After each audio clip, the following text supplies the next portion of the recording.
Il faut retenir d'entrée de jeu que malgré les velléités sur le théâtre des opérations dans la lutte contre le terrorisme, tout va comme on le souhaite. On dira même que tout va très bien.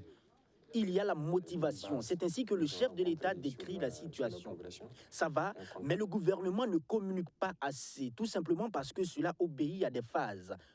Autant voulu, les résultats seront bien vulgarisés, peut-on comprendre, de Ibrahim Traoré. Mais ces dernières semaines, ce sont les populations civiles qui paient les actes barbares de ces groupes armés terroristes. Pourquoi ce regain? Le président précise.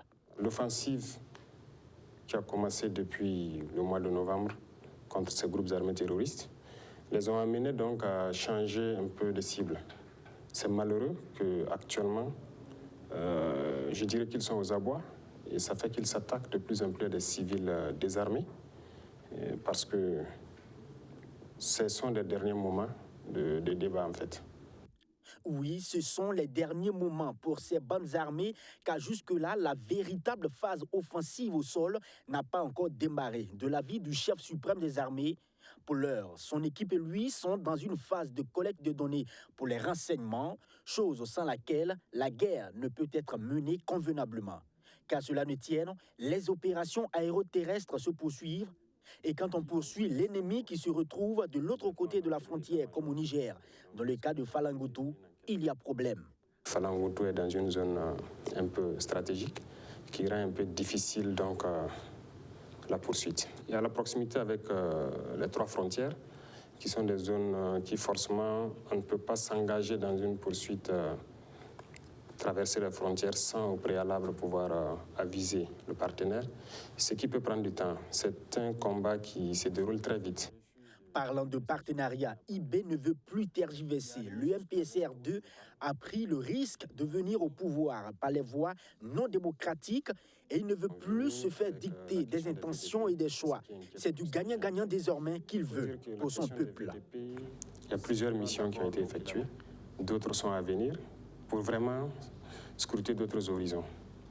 Parce que nous voulons des partenariats, comme on aime le dire, gagnant-gagnant, franc. Si on nous dit « je vous donne ça et je veux ça en retour », on discute, on s'entend, si ça nous arrange, on le fait. Mais nous ne voulons peut-être pas de partenariat un peu flou. Ibrahim Traoré veut que l'opinion nationale et internationale le comprenne bien. Son gouvernement n'a pas de haine, ni une dent contre un quelconque partenaire. Il veut également faire disparaître le flou sur la supposée collaboration avec le groupe Wagner. Wagner, on a entendu dans la presse partout que Wagner est à Ouagadougou. Nous aussi, on a appris ça comme ça. J'ai même demandé à certains, ah bon, ils sont où? Entre-temps, on a appris qu'ils sont même logés dans un hôtel quelque part. Nous, on était surpris de voir de quoi il s'agissait. Mais je pense que c'est quelque chose qui a été juste créé pour...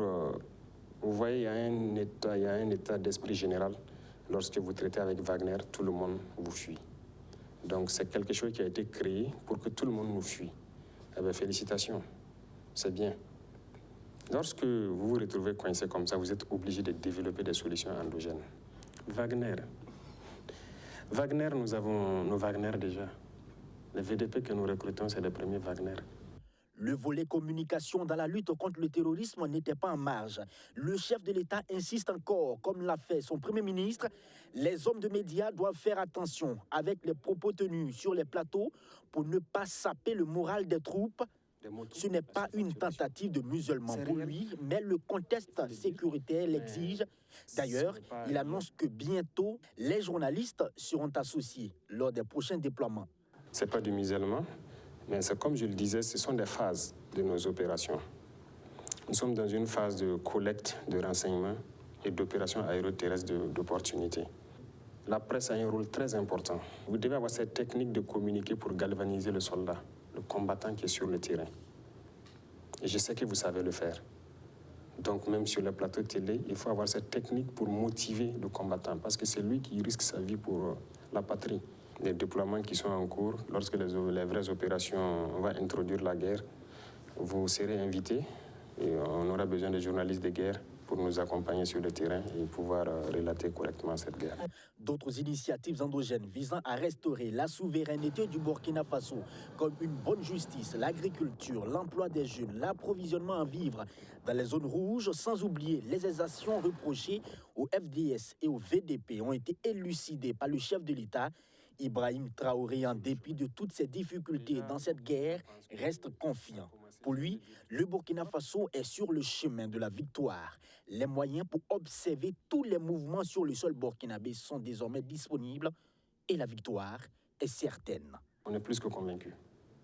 La victoire est certaine.